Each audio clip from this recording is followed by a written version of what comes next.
eres editor. Sí, tengo una editorial, se llama Nórdica, y ahí llevamos 5 años haciendo... Os he traído para que tengáis que leer estos días. Sí. Sí, os he traído los últimos libros, que yo creo que son así bastante chulos.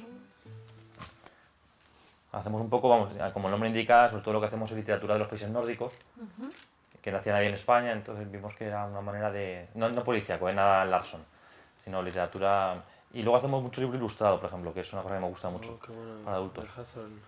Y aquí en esta línea hemos conseguido tener un sitio tremendo, porque había pocas editoriales que editasen para adultos, hay muy buenos ilustradores infantiles, pero para adultos nadie hacía nada en España. Entonces esta la acabamos de publicar, que es la Caperucita Roja, que han hecho 9 ilustradores que han trabajado con otros en los 5 años que llevamos de editorial. Okay. Y nada, pues es un trabajo chulo, la verdad es que es duro, pero es muy bonito. Sí, ¿y hace cuánto te dedicas a la...? Al mundo del libro, desde que terminé, yo hice sociología hace un montón de años, y cuando ya acabando la carrera monté una pequeña librería en la facultad y ya vi que lo que me interesaba era el mundo del libro más que, digamos, la sociología aplicada. Ajá. Y porque, bueno, claro, tiene que ver, ¿no?, con las tendencias y... Me tenía que ver, de hecho hice un curso de posgrado de investigación de mercados, que yo creía que no me iba a servir para mucho, pero aprendí un montón, y realmente sí que me ha venido bien ahora, ¿no? Porque te ayuda el saber un poco cómo funciona el mercado, un poco la sociedad, sí que te ayuda un poco a ver por dónde van los tiros también en lo que hacemos. Y ahora se ha aprobado. De hecho, en tanto los nórdicos como en la literatura para adultos, ilustrada para adultos, hemos sido pioneros. Bueno, ya hemos sacado una aplicación para el iPad que ha sido la segunda en todo el mundo. ¿Y qué tiene la literatura nórdica que la haga diferente o que la haga especial? Pero a mí me gusta mucho porque bueno, tiene un tono común en todos los países, que es un tono mucho más austero, mucho más directo que el nuestro. O sea, nada de barroquismo en la manera de escribir. Con 3 frases ya sabes de qué va el libro. En la primera página ya te ha contado de qué va el libro. O sea, no necesitas leerte 500 páginas para saber de qué va el libro. Y es un tono muy directo. Y tiene una capacidad para expresar los sentimientos, que aquí nos cuesta mucho en literatura, y de ser honesto consigo mismo, que es difícil de encontrar en la literatura de otros países, excepto la norteamericana, que de hecho es la heredera de la gran literatura nórdica del siglo XIX. De hecho, Hamsun, por ejemplo, que es mi escritor favorito, es un escritor noruego, y ha influido en la mayor parte de los escritores norteamericanos del siglo XX. Pues esa manera que tienen de escribir tan directa, ¿no? Que te cuentan, parece que realmente están haciendo un estudio de psicología de los personajes y de sí mismos en cada novela, ¿no? Está muy bien. Vamos, yo si no hubiera leído nada de literatura nórdica, no policíaca, porque la policíaca, aunque es un fenómeno que es muy comercial y a mí me ha venido muy bien para vender estos libros, no tiene nada que ver, es otro. Tiene algunos elementos en común, pero no tantos. Pero es muy chulo, muy chulo. Bueno, Hawthorne es americano, pero lo incluís... Es que en esta colección y en esta otra, que también es de literatura de clásicos, que hemos publicado a Simple Luis, publicamos lo que nos da la gana un poco. O sea, los nórdicos solamente son para la colección de letras nórdicas. Y este libro, por ejemplo, es una pasada, que es Wakefield, que ha ilustrado a Ana Juan, que es la última premio nacional de ilustración. Es una chulada, la historia del hombre que se va de su casa y dice a su mujer que va un día afuera y está 20 años. No lo he leído de Hawthorne. Yo me leí la... La letra escarlata. La letra escarlata, sí. Es así. Qué interesante, y este va de toda la industria farmacéutica. Sí, este es de hecho, el premio Pulitzer es como, digamos, la gran novela de tema médico del siglo XX. Porque cuenta la vida de un doctor desde que empieza a estudiar hasta el final de su carrera. Entonces, claro, en una época en la que están los primeros desarrollos de las industrias farmacéuticas, que tiene mucho que ver con el mundo actual. De cómo se generan las enfermedades y cómo muchas veces nos interesa a las industrias farmacéuticas generar vacunas. ¿Cómo interesa qué, perdón? Generar una vacuna muchas veces. O sea, como la contradicción entre la parte humanista del médico y luego el mundo más economicista, ¿no? Más capitalista del mundo de las empresas estas. Y cómo esa contradicción se da en la misma persona, ¿no? Y en sus colegas. Como unos deciden ser odontólogos para ganar dinero y él, por ejemplo, que tiene un ideal de lo que debe ser la medicina, pues lucha por conseguirlo, ¿no? Y se va a erradicar la peste a una isla. Es realmente un libro fantástico sobre el mundo de la medicina, y que de hecho en Estados Unidos se considera como el precursor de House, de Anatomía de Grey, por eso, por lo que tiene un personaje central que es un médico y cuenta toda su vida. Y sus relaciones amorosas, todo. Qué bueno, Es una pasada. porque sí, el tema de las farmacéuticas y de todo esto me está interesando, Sí, ¿no? sí. Y tengo ahí pendiente también tenemos pendiente ahí el documental de Roger Moore, ¿no? Michael Moore. Eso, Michael Moore. Michael Moore de... Screaming. Michael Moore de todo este sistema, ¿no? Sí, el de Psico es, o cuál es el... Sí, ahora mismo no... Sí, creo que se no llama recuerdo, Psico, ¿no? sí, que es el de... Sí, el del mundo de la medicina en de Estados medicina. Unidos, Sí, todo eso. justo, Este, yo lo he visto, sí, es tremendo. ¿no? Buah, Ah, tremendo, qué tremendo. guay, pues mira, viene así. Y este niños... Bueno, ¿es esto es una colección que años? tenemos que se llama Mini Lecturas, que esto me hemos encanta dicho que leer. son libros para leer en el tiempo que dura una película de cine al precio de una entrada. Son libros que están en torno a 80-90 páginas y siempre cuestan 8 euros. Ajá. Entonces aquí hemos publicado a Julio Cortázar, La Autopista del Sur, a Flaubert, a Truman Capote, Flannery O'Connor, sale Aaron Faulkner también. Esos son cuentos, digamos, fundamentales. Ahora, como veis, están muy bien editados, porque bueno, una de las cosas que Sí. tenía... Sí, la verdad es que Se sí, lee eso te muy iba a bien. preguntar, que están las ediciones están muy bien Sí, trabajadas. yo creo que una de las cosas fundamentales de la editorial es eso, es que cuidamos mucho todo el trabajo. Somos artesanos. Digamos, en un mundo de nuevas tecnologías, en el que somos pioneros en muchas cosas, como hacer book trailers, fuimos la primera editorial en España en hacerlos, los book trailers, y al mismo tiempo ¿Es un book trailer? son películas que colgamos en YouTube que anticipan la salida de los libros ilustrados.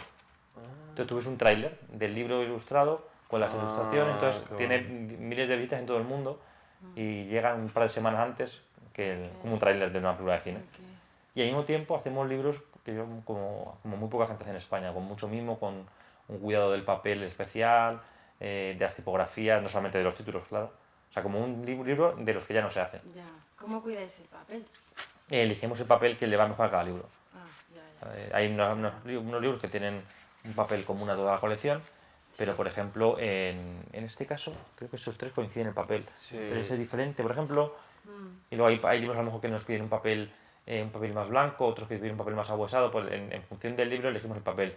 Las tipografías también van en función de cada colección, son diferentes, porque no es lo mismo leer una novela que leer un cuento ilustrado. No. Cuando es una novela grande requiere una tipografía diferente. Entonces es como poner el cuidado en cada detalle. De hecho ganamos el premio nacional a la mejor labor editorial hace 2 años. Hemos sido una de las editoriales más jóvenes en ganarlo con un grupo que tenemos que se llama Contexto, de otros editores. Ya, pero claro, yo es que como estoy con lo del tema slows, Sí. dirían, pero no perdéis tiempo en tantos detalles, ¿no? A la hora de producir y sacar más tirada de libros. No, a ver, el problema de un mundo editorial actual, presente, viendo un poco la relación con el slow, es que vivimos un mundo que es una locura total y que precisamente lo que requiere es eso. O sea, es cambiar la manera de trabajar. Y de hecho, yo cuando me reúno con libreros, con otros editores, lo decimos, ¿no? Que estamos publicando sin parar. Publicamos en este país mucho más de lo que se puede leer. De manera que un libro que requeriría mucho más tiempo en las librerías para que la gente pueda leerlo, disfrutarlo, para que Sí. toda la cadena fuese razonable y sostenible, no lo hacemos así. Es Nos- verdad que vas a la feria del libro, yo voy a la feria del libro y me vuelvo loco. O sea, no sabes que... O sea, ya ahí ya voy directamente a las editoriales que me interesan, pero ya no voy por caseta porque es que no te da. No, es que es una locura, porque no se lee tanto, o sea, publicamos más que Alemania, publicamos más que Francia. Y eso digamos, contamina toda la cadena. Y nos obliga incluso a nosotros, nos obliga a llevar un ritmo que no es normal. ¿Qué sí que estamos haciendo en esa parte? Trabajar cada libro con mucho cuidado. Y de hecho ahí tengo libros que acabamos de publicar, que llevamos 2 años y medio de trabajo. Que hemos recorrido, hemos ido a buscar información a Suecia, porque es de un poeta sueco. Hemos hecho un trabajo a conciencia que en esta época parece difícil de hacer. Y también de alguna manera disfrutas más del libro. Cuando haces eso, disfrutas más de tu trabajo y disfrutas más del libro al final, se nota que es mejor. Entonces yo creo que sí, precisamente me parece muy oportuno el tema del slow, porque en el mundo en el que trabajo es lo contrario. Es en el mundo en el que la velocidad es tremenda y requiere un cambio radical de manera de trabajar. Y lo vamos a hacer, queramos o no, porque al final estamos creando una burbuja como ha pasado con el mundo inmobiliario. Al final, la realidad siempre te pone en su sitio. Y con el tema de la publicación también, ¿no? Sí, es salvaje, se publica muchísimo y no puedes cuidar los libros sobre todo. El librero no puede cuidar nada. Y es un fenómeno que todos consideramos absurdo. O sea, no con que nadie en la cadena diga esto funciona bien. Sí, sí. Ese ritmo que llevamos es el normal, ¿no? ¿Y tú crees como editor que la gente tiene tiempo para leer hoy por hoy en España? No. No, yo creo que no hay tiempo para casi nada. Yo creo que vivimos... realmente no somos...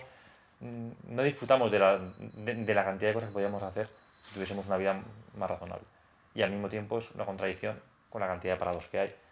Es que muchas veces, seguramente repartiendo más el trabajo, podríamos trabajar menos horas y disfrutar más de la vida. Y bueno, en el mundo del libro es muy claro, ¿no? Porque un libro de 600 páginas requiere un tiempo para leerlo y para disfrutarlo. Y hay grandes libros ahora mismo, o sea, nunca se ha publicado también en España como ahora. Nunca se tan buenas traducciones, libros también editados como en este momento. Y en muchos casos la gente no tiene tiempo para poder ni leerlos, ni siquiera para ir a las librerías a conocer lo que se está publicando. Porque la librería también es un sitio muy importante como espacio físico, ¿no? Como centro neurálgico de la ciudad y del mundo cultural de una ciudad. Y no hay tiempo. La gente que acaba comprando en Amazon, que se lo traigan a casa. Al final estamos perdiendo una parte de la cultura que es eso, visitar la librería, ver qué se está haciendo, hablar con el librero. El trato de ese personal se está perdiendo. Y al final acabamos limitando. Y ahora con el libro electrónico, más todavía, ¿no? Pues ya en tu casa te lo descargas y puedes no hablar con nadie, nada más que por internet, de un libro. Y esta, además que bueno, esta de Hawthorne, ¿lo veis? Está en bilingüe. está en bilingüe. Sí, estamos bueno, cada vez con más libros. Hacer los relatos está que muy los hacemos bien. en bilingüe, bueno, pues ok, solo queremos en nuestros idiomas y te permite disfrutar del texto también en su idioma Claro, original. claro. Pues si lo haces en sueco, pues lo haces por una minoría, pero cuando es en inglés, realmente lo puedes hacer para un público más amplio. Claro, sí, aparte, bueno, es que efectivamente el lenguaje, bueno, ya lo sabemos, que en las películas no que es un crimen Sí, doblar las películas. Claro, en los libros, la manera en la que está escrito tiene mucho... No, cuando la haces un gente libro que de 300 puede- páginas no tiene sentido porque tendrías que hacer una obra. No, claro, Pero sí, cuando haces efectivamente ahí no, porque un texto sí sería pequeño, doble. un texto cortito, Claro. y es en inglés además, me parece que es una aportación Está muy bien. es un sí. regalo para el lector Sí, que lo pueda disfrutar. vamos, yo que me lo acabo de descubrir, ha sido como qué maravilla. Sí, está muy bien. Ay, qué bueno este de Caperucita Roja. Sí. O sea, aparte de aquí Y están claro, las tres versiones, Las tres versiones, exacto. que una de ellas, la de Tiek, y nunca se había publicado en España además. Y la idea un poco es que la Caperucita Roja no es un cuento para niños. Es un cuento para adolescentes y la idea del cuento este de tradición oral era contar a los adolescentes el peligro del paso ese de la niñez a la adolescencia y de qué te vas a encontrar, ¿no? Y bueno, un poco en el Chotón, el de Tieck, que para mí me parece el mejor, es de 1800 y es el más moderno porque es una obra de teatro, hay en verso además, y es curioso porque el lobo tiene un papel muy... Por eso lo he puesto aquí, a mí el lobo me parece muy importante en el libro, tan importante como para que sea el protagonista de la cubierta más que Caperucita, ¿no? Sí. Y luego tiene un diálogo con un perro en el que cuenta un poco cómo ha sido, es el maldito de la historia, ¿no? Pero no es tan así. Y es curioso porque está escrito más o menos al mismo tiempo que el cuento de los hermanos Grimm, y bueno, el de Perrault es el primero, el más antiguo. Pero es muy chulo, Sí, es una obra de teatro, sí, personajes, está en la primera... Y de hecho es el más largo porque los otros dos cuentos tienen como 8 páginas, pero este no, este es mucho más extenso. Y aparte eso está ilustrado por 9 ilustradores, de esos 2 premios nacionales, 2 premios Junceda. Es un libro regalo para la editorial, porque ha sido para mí un regalo poder publicar este libro. Y además ha salido justo coincidiendo con la película, con lo cual también para la promoción nos viene muy bien. ¿La película? ¿Cuál? Ah, es verdad Es que sí, acaba de salir. Vosotros estáis aquí y no la habéis visto, pero Sí, es ¿Cuándo verdad, la es han verdad. estrenado? hace una semana. Ah, por eso. Claro. Sí. Hace una semana. Por eso, sí. Yo algo vi hace unos días, pero vamos, que lo de fuera ahora mismo... Hombre, estamos al loro atentos con los periódicos que nos llegan de vez en cuando, pero sí, estamos bastante centrados. Oh, ya queda poquito, ¿no? aquí. Pues Sí, ya se está yendo 11 días, bastante 12 días, rápido. sí. Sí, porque... No, ya sigo y ya veo que tiene una actividad, vamos, que no paráis. Sí, no paramos, estamos reuniendo mucha información. Fíjate, ahora estábamos hablando con Gemma, con una chica que ha editado un libro, ¿no?, de su trabajo como cool hunting y lo que nos decía, ¿no? Oye, vais a escribir un libro después de acabar todo esto, ¿no? Porque sí, la verdad que que ya lo estamos haciendo porque con el blog estamos Sí, disfrutando mucho de ponerlo en palabras, todo lo que nos va quedando. ¿no? Y la cantidad de experiencias diferentes que estés conociendo. Sobre todo, sí, gente, fíjate, pues fue ayer que estábamos hablando con el agricultor, con Juan.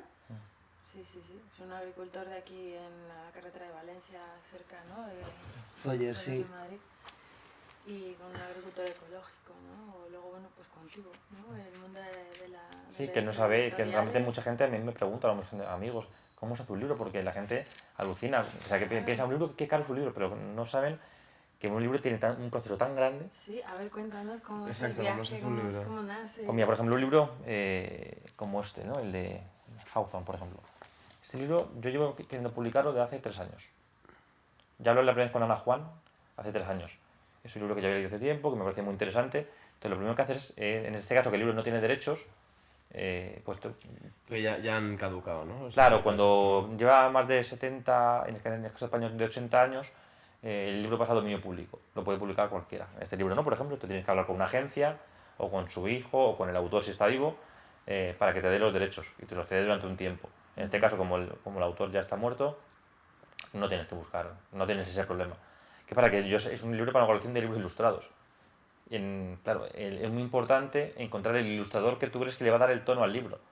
Y para mí desde el principio creía que era Ana Juan, porque había visto un libro suyo que se llama Snow White, no sé si es una versión de Blancanieves, no menos Blancanieves que te puedes imaginar. Okay. Es una alucina de libro. Y dije, pues justo el tono este del libro yo creo que es el suyo. Hablas con ella hace 3 años, tiene mucho trabajo y justo llego a un acuerdo con ella en octubre del año pasado. Y le dan el premio nacional en noviembre. Igual yo creía que se iba a retrasar. Entonces llegas a un acuerdo, firmas el contrato, empiezas a trabajar en el libro, haces la maqueta, después de maquetarlo no tienes que dar un corrector. Previamente tienes que pasar por un traductor, haces el diseño, va a la imprenta, va a la encuadernación. Es un proceso que te puede llevar en un libro normal 3 o 4 meses. En un libro de mucho curro, un año entero, un año y medio. Luego pasa, cuando ya está impreso, está encuadernado, va al distribuidor. El distribuidor lo presenta a las librerías, no es el editor el que lo presenta a las librerías. El librero lo compra, pero tú tienes que hacer el proceso de difusión del libro. O sea, yo conozco todas las librerías de España importantes. De hecho, esta semana he pasado en Barcelona, en Zaragoza y en Tarragona viendo librerías. Hablas con los libreros, aunque ya te la presenta el distribuidor, tú le cuentas, mira, esto ha salido, merece la pena. Esa parte la más humana, ¿no? más humana que un poco está perdiendo y que, pese al mundo loco en el que estamos, yo me niego a renunciar a ella. Porque si no es lo que estaría es un despacho trabajando para no sé quién. Por eso me encanta viajar y de hecho muchas veces lo digo, es lo que da sentido a este trabajo. Eso de que hablas con un lector, hablas con ilustradores, haces presentaciones, hablas con el librero, hablas al final con el destinatario final de tu trabajo, que muchas veces lo perdemos. Y por eso la Feria del Libro, por ejemplo, que dentro de un mes es el mejor momento del año. Claro. Porque tienes miles de personas que no ves nunca y que pasan a tu caseta, hablan contigo, te preguntan, Claro. te recomiendan. Es un mundo muy curioso, porque aparte muy diferente a otros oficios en el mundo del libro. Sí, por eso, porque luchamos por tener un espacio en un mercado muy saturado para un público lector muy pequeño. Y ya para el público lector de libros de calidad es más pequeño todavía. Pero al mismo tiempo piensas, como yo pienso, que estos libros no son para una minoría, son libros que podría leer millones de personas y a todo el mundo le iba a gustar. De hecho, yo conozco gente que lee mucho, que lee poco, que no lee nada y le regalas un libro de estos y siempre acaban disfrutando. Sí, eso te iba a preguntar, porque la labor de editor un poco es esa, ¿no? Es la de dar a conocer cosas que a ti te gustan y que quieres dar a conocer a la gente. Eso es. Tú imagínate que has descubierto un libro en inglés que te ha encantado, pero que no encuentras manera de que tus amigos lo lean. ¿Qué hace un editor? Eso. Yo he leído el libro, me ha encantado. ¿Qué hago? Darle forma. Compro los derechos, lo traduzco, lo maqueto, lo diseño y hago que ese libro esté a la disposición de 5.000, de 10.000, de 20.000 personas. Que mi gusto, intento que lo que a mí me ha gustado, guste a otros. Y eso, bueno, gracias a Facebook, Twitter, además, hay mucha receptividad y ves realmente cuando un libro funciona, cuando gusta, por qué no gusta. Esa parte sí que es importante ahora mismo y es fácil. Sí, esto es muy positivo, ¿no? En las redes sociales, que hay una respuesta casi inmediata, ¿no? Ante las cosas. Sí, de eso las redes sociales para un editor tan pequeño como yo, que lo trabajo prácticamente solo, somos dos en la editorial solamente, es fundamental, porque muchas veces incluso el propio diseño de los libros, si lo puedes cambiar sabiendo un poco qué piensa la gente. Entonces, cuando ya tenemos 5.000 amigos en Facebook y tenemos que pasar, porque ya hemos llegado al límite, tenemos un montón de gente en Twitter, a través en YouTube también tenemos montones de visitas, y eso te permite saber opiniones de gente de todo el mundo. Es algo que antes era impensable. Muy bien, sí. Una pregunta, ¿por qué se os ocurrió esta idea de ilustrarlos? Pero me parece maravillosa, y me parece que efectivamente faltaba... El libro está ilustrado. Que además yo creo que es algo que se hacía antiguamente, que se dejó de hacer porque se asoció mucho a los libros infantiles, ¿no? Como que le quitaban categoría a los libros que estuvieran ilustrados. Y realmente, o sea, yo creo que todo lo contrario, sino que le dan otra profundidad. Yo soy un fanático del cómic y es precisamente... Yo creo que tiene una ventaja tremenda, y es que muchas veces un libro que tú piensas que has leído o que no te atreves a leer, al hacerlo ilustrado y hacerlo bien editado, te atrae al libro. Hemos por ejemplo el proceso de Kafka. Es una edición ilustrada del proceso de Kafka que yo en principio por el precio, que era un libro caro, era 30 euros, pensaba que iba a ser para un público adulto, muy asentado. En la feria del libro alucino porque se lo llevan chavales jóvenes. ¿Qué pasa? Que son chavales que lo tienen que leer en el colegio, por ejemplo. Es que una edición de una tipografía así pequeñita, de esas que se desencuaderna, es que es imposible. La experiencia lectora es completamente diferente. Sí. Leerlo con una tipografía, con un libro que huele bien, con una tipografía grande, o sea, grande, que te permita leerlo bien, Cómodamente, que puedas pasar las páginas y sin que se rompa el libro, que se abra bien. Todo eso hace que tu experiencia, tu sensación de haber leído un clásico sea mucho mejor. Partiendo además que hablamos de libros buenísimos. El Capote de Gogol. Es que quien no haya leído este libro tiene que leerlo. Si no lo habéis leído, vais a alucinar. Vais a alucinar. Aquí está uno de los personajes más importantes de la literatura universal, que es Akakiyevich. Bueno, el hombre que le roban el capote y está toda su vida intentando recuperarlo. Y es una preciosidad. Pero ese libro está en colecciones de bolsillo. Pero la experiencia, os aseguro que no tiene nada que ver de leerlo con estas ilustraciones de Ana Juan, de Noemí Villamuza, Ana Juan, la de... Sí, ese es de...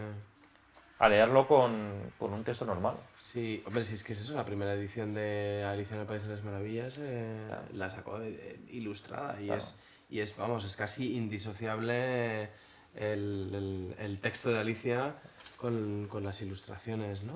Eso es una cosa que buscamos y es verdad que mucha gente no lo ha dicho, además. Hay mucha gente que ha leído Barley el escribiente, que lo hemos publicado también nosotros, de Melville, y ilustrado por Javier Zavala, pues es alucinante. Es que aparte hay un hilo conductor a ciertos relatos como son Wakefield, El Capote, La Metamorfosis de Kafka y Barley el escribiente, que son 4 personajes que son, digamos, unos descendientes de otros.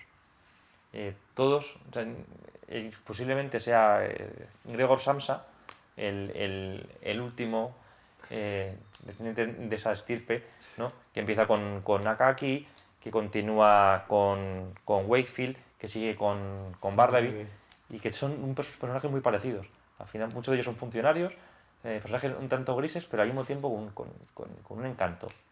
También una profundidad. Una profundidad que se hacen imprescindibles. Es muy curioso el de Barley con ese cuento. Sí, y por eso un poco esa era la idea, que esos libros ya no se pudiese leer de manera separada de las ilustraciones, ¿no? Yo ya no puedo leer El Capote sin pensar en el trabajo gráfico de Noemí Villamuza, por ejemplo.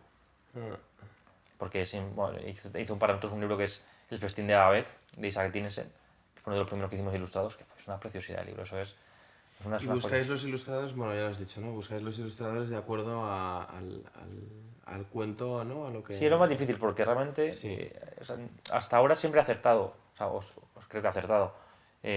Porque claro, cuando tú ilustrar un cuento infantil es difícil, pero ilustrar un texto muy complejo es mucho más difícil. Y encontrar el tono para ese cuento, cuando te estás presentando a una obra clásica, es muy complicado. Entonces tienes que encontrar un ilustrador que no haga el libro más bonito, porque esa no es la filosofía. O sea, no se está diciendo, mira qué bonito ha hecho este detalle. No, es un diálogo. De hecho, muchas veces el resultado de la ilustración no está ilustrando algo que está en el libro, sino es su visión del libro. Claro. Es una interpretación del libro. Y en algunos casos, ya te digo, no tiene nada que ver. Y desde luego, generalmente no tiene nada que ver con lo que yo pensaba que iba a ser la ilustración. Siempre me Claro. sorprende y siempre me encanta. Y siempre me decían a hacer, ¿pero cómo quieres que sea el libro? Sorpréndeme. Claro. Me encanta sorprenderme. Y yo cuando vi este libro, dije, esto es la leche, esto no tiene nada que ver con lo que yo hubiese pensado que iba a ser. De hecho, aquí no aparece Wakefield. El protagonista del libro no aparece una sola vez. En la ilustración. ¿Por qué? ¿no? Porque se va. Él decide irse. Y aunque en el libro se habla continuamente de Wakefield y no de su mujer, Ana Juan decide que la protagonista del libro es su mujer, que es la que se queda sola en la casa. Sí, eso tenía ganas de preguntarte, ¿no? O sea, ¿quién decide y cómo? Ella, el ilustrador. El ilustrador. es Siempre. el En que- mi caso, yo sé que no lo hacen otras editoriales así, sino que el editor le dice, mira, quiero que tenga tantas ilustraciones, que sean todas a color y que que tenga estos... No. A mí, ¿cómo quieres? ¿En blanco y negro? O en color, como tú quieras. Lo que a ti te sugiere el texto. Hay textos que tienen que ser en blanco y negro y textos que tienen que ser en color, pero yo no lo puedo decidir. Lo tiene que decidir el autor. Y es que el autor es Wakefield, es Hawthorne y es Ana Juan. Y ellos dos tienen que crear, uno ha creado el texto y otro tiene que crear la parte gráfica. Y ellos dos se tienen que apañar. Aquí el editor lo único que hace es luego hacer que ese libro esté bien hecho. Pues que la tipografía, el papel y imprimirlo. Pero nada más, yo no soy autor de nada. Ya, Y entonces Claro. no debo mediar en su relación. ya. Eso está bien. Hay un autor que a mí me gusta mucho en cómic, que es Alan Moore, que él precisamente nunca trabaja con el mismo ilustrador, es solamente él es guionista y todos los trabajos suyos siempre escogen un ilustrador diferente. Porque el contenido y el tema y todo es diferente, con lo cual siempre busca a alguien que sea más... que se ajuste a lo que él quiere contar. O sea que de una forma muy parecida. Sí. Me parece muy bueno y muy respetuoso.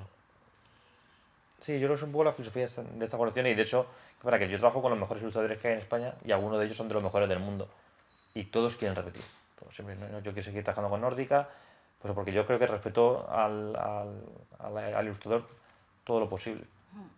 Y también la relación luego personal es muy importante también en estos casos, ¿no? Al principio compraba los derechos fuera de libros que se habían ilustrado porque no conocía cómo funciona este mundo y ahora no. ¿Cómo era? Sí, los derechos, hay libros que ya se han publicado en Alemania, ¿no? Por ejemplo. Sí. Y entonces yo lo traducía al español, pero el libro ya estaba ilustrado. Ah, O sea, yo no tenía ningún tipo directamente la de ilustración. relación ni con el autor ni con el ilustrador. Solamente trabajaba con una editorial, con la agencia, una relación fría. O sea, solamente mercantil. Firma el contrato y ya está. O sea, me di cuenta que realmente está bien es tener la relación directa con el ilustrador.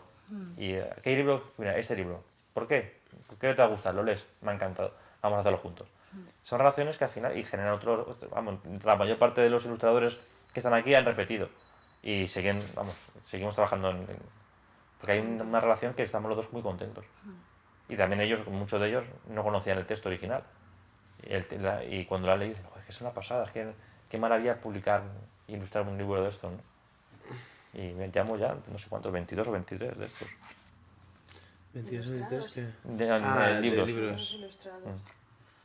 Pues a mí me encantan, ¿eh? Porque claro, ya lo que es el acto de leer me pone en marcha la creatividad y la imaginación, ¿no? Porque no es como la televisión o una película, ¿no? Que ya visualmente está construido, sino...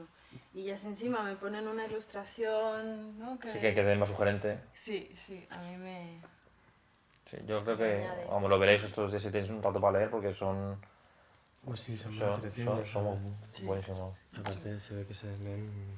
Mucho, sí, son muy bonitas las plan, ilustraciones. Y esto es un poco también que la gente vea que no todos son las nuevas tecnologías, y yo soy defensor y vivo de ellos. O sea, yo tengo varios Mac en casa y me ayudan a trabajar y no entiendo la vida sin ellos, pero al mismo tiempo esto es recuperar un poco otro tipo de mundo, ¿no? El tacto, el olor. La gente, no te iba a un colegio a explicar a los chavales cómo se hace el libro, que es una cosa que intento hacer ahora a menudo, un poco ir a los colegios al lector futuro. Claro. Que el lector futuro no sé qué me está comprando los libros ahora en la librería, no, son los chavales. Y que aparentemente están muy alejados de esto, de que se libro en papel. Entonces les explicaba, iba con un ilustrador, les explicamos cómo se hace un libro, todo el proceso, a 100 chavales. Y están todos encantados. Yo le decía, esto no van a aguantar ni 20 minutos, que va a aguantar 1 hora y media, y no se iban. Y seguían allí, preguntaban, ¿y cómo se hace esto? ¿Y cómo hace el trato con el ilustrador? Y decían, mira, vamos a abrir un libro. Entonces les llevaba el libro sin encuadernar, los pliegos, los montaban ellos, no sé, los lían y decían, es que cómo huele, es que esto huele... Es que estas sensaciones, el tocar ese papel, que no es igual el de la guarda que el del interior, son cosas que que una máquina no te da. Sí, no, es lo que dices tú, que hace que el libro como objeto, ¿no? Sea... Pues que sea Y que yo creo que esas sensaciones una maravilla. El libro son como objeto. cada vez más importantes y por eso la gente cada vez cuida más pues eso, pues un agricultor, los productos orgánicos, un enólogo, que el vino tenga no solamente el vino, sino la botella, o sea, que todo son una sensación completa. Claro. Un vino buenísimo, si está en un Tetra Brick, es una puta mierda. Sí. La Sí, sensación sí. la has perdido. No es Igual, un diferente. gran libro con un diseño malo, con un papel poco adecuado, te estás perdiendo parte de lo que es el libro. No solamente es el texto, también es el Y con envoltorio. todo esto que estamos hablando, o sea, que tú lo del libro electrónico no... Sí, sí, sí. Yo soy, como digo, soy la segunda editorial en el mundo en tener una aplicación para el iPad de Nórdica en la que pero eso puede ver cuando... todo, vale. todo el catálogo de la editorial. Vale, vale, Puedes, vale. aparte de Porque con- que no con- entendía muy bien lo de la aplicación para el iPad, no entendía que era que iba por eso. Sí, o sea, es un poco una dualidad, ¿no? El mundo electrónico está muy bien para unas cosas. O sea, para dar a conocer, te vas de viaje a lo mejor y no tienes por qué llevarte 10 libros o 15, sino te puedes llevar en el libro electrónico. Y aparte estamos haciendo libros electrónicos diferentes, porque tienen animación, tienen entrevistas con el ilustrador, tienen book trailers, todo va en el libro. El primero se puede descargar gratis desde la página web, además, que es el Dr. Jekyll y Mr. Hyde. Entras ahí en el ebook, lo de la descarga es gratis para cualquier lector. Y, o sea, que yo creo en el libro electrónico tiene sus ventajas, pero tiene sus inconvenientes. ¿Qué hay que intentar? Integrar las dos cosas. Ninguna de las dos es perfecta. Claro. Pero hay que valorar las dos sensaciones. Está bien, sí, darlo para uno y a otro. O sea, Claro. yo nunca me niego a ver esto como un conflicto, como una guerra. ¿Quién va a ganar, el libro electrónico o el papel? Sí, No, yo también pienso me niego, que no. me niego, no. Yo un ordenador pues me parece estupendo, para algunas cosas está muy bien y para otras no. Sí, por ejemplo, para ti como editor seguro que es Claro, mucho y más hay cómodo momentos en de los que me alegro un repente- montón de tener un ordenador y otros momentos digo, menos mal que no lo tengo. Entonces yo creo que no hay que plantearse las cosas como conflicto porque no vamos a ningún sitio. Hay que ver las virtudes que tiene cada cosa, ¿no? Y van con ilustraciones y todo, claro, entiendo. Sí, sí, sí. En el... Sí, sí. Y vídeo, y incluso lo estamos haciendo con audio. Me parece muy importante, que es una cosa que se ha perdido en España, que somos la excepción casi mundial donde nunca ha triunfado el audiolibro. Y yo creo que también tiene sus momentos. O sea, una novela bien leída, pues a lo mejor vas en el coche o vas andando por la calle y Sí. te apetece leer y a lo mejor una novela, pero un relato que es realmente un texto de una hora, lo puedes escuchar perfectamente dando un paseo. Y has leído a Truman Capote. Y no es lo mismo que leer el libro, no, es diferente. Puedes llegar a casa y leerte el libro. ¿Por qué no? Es Claro. que, Y, oye, bueno, es una pregunta un poco obvia, pero a mí es que, pues por conocerte un poco más, ¿por qué te gusta leer? joder, vaya ¿Te pregunta. dices. aporta leer o...? No sé. A ver, esto que dice la gente, no, es que leo mucho desde pequeño. No, yo de pequeño leía, pero no leía tanto. O sea, leía muy, muy de pequeño. O sea, cuando era más pequeño sí leía mucho. Luego tienes una edad, yo creo que es bastante generalizada, ¿no? Que dejas de leer. O sea, que no lees tanto, lees a un cómic. Sí. Y luego te reenganchas cuando tienes 14 años, 15, 16, empiezas a volver a la lectura. Y yo cuando estaba en la carrera me negaba a leer novela. Yo decía que la novela era una mierda, que no. Y cuando acabo la carrera empecé a leer novela, digo, joder, si todo lo que he estudiado, todos los ensayos tremendos están contados en la literatura. Cualquier relato de estos te está contando más sobre el género humano que un ensayo de 500 páginas de sociología. Al final, los textos clásicos, los buenos relatos, tienen todo. O sea, toda la filosofía de la historia está contenida en un buen relato de 80 páginas. Hay que saber. Y de hecho, pues, lo bueno de los libros, que puedes leerte cualquiera de estos clásicos ahora y te lo lees dentro de 30 años y la lectura será completamente diferente. Y será válida. O sea, no dirás, qué mal ha envejecido. No, ha envejecido muy bien. Y encontrarás algo que no habías encontrado. Eso es lo que te aporta un buen libro. Y yo creo que por eso a veces dejamos... O sea, yo nunca presiono a la gente para que lea. Tú tienes que llegar a los libros como tienes que llegar a otras cosas, al cine, a la música, al vino, a la gastronomía. Llegas cuando tienes que llegar. Y entonces es cuando lo vas a disfrutar. ¿Y que no has leído a los 12 años? No leas, ya leerás. Lo que tienes que tener son las condiciones para poder leer, que en tu casa haya libros, que alguien te anime a que, mira, si un día tienes ganas de leer, aquí tienes una biblioteca. Eso es importante. Pero que tu momento lo decida cada uno. Eso de obligar un poco, yo creo que no es bueno en nada. No. Y ya digo, es que en mi casa no ha sido así. Es que yo recuerdo que cuando tenía 10 años leía muy poco. Y luego tuvimos explosión de que descubrirlos, realmente redescubrir los libros y me enganché para siempre ya. Qué bueno. Sí. Pues sí, no, desde luego que... No, pero vamos, esas relaciones que hay entre los escritores, ¿no? Como es que un lector de pequeño no podía dejar de leer. No, eso, hay gente que es así, hay gente que no, y ni una cosa buena ni la otra tampoco. ¿Sabes? No, Los extremos no lo son. no. Sí, no, y será una cosa que no se pierde, ¿no? Porque tanto está en el formato de siempre como en el formato más moderno, ¿no? Como decís. Sí, sí, importante es leer, y importante es disfrutar Justo. y ya está. Eso es lo importante. O sea, En todo, es que yo creo que es hacer cosas que seas feliz. Y tampoco parece algo obvio, pero eso sí que parece obvio y no lo es en absoluto. no. Porque nos cuesta mucho darnos cuenta de lo que es importante realmente, ¿no?